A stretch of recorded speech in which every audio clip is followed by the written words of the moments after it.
सपनावा उनकर फेरी दीजे पापा भुलावा देना छे तारा।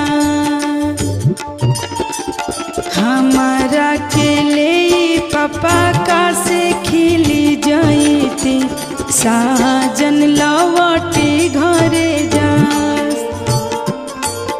अरे हमारा के ले पापा जांघे बैठती साजन लवटी घरे जा। शंकरी रौरी गलिया जी पापा शंकर रौ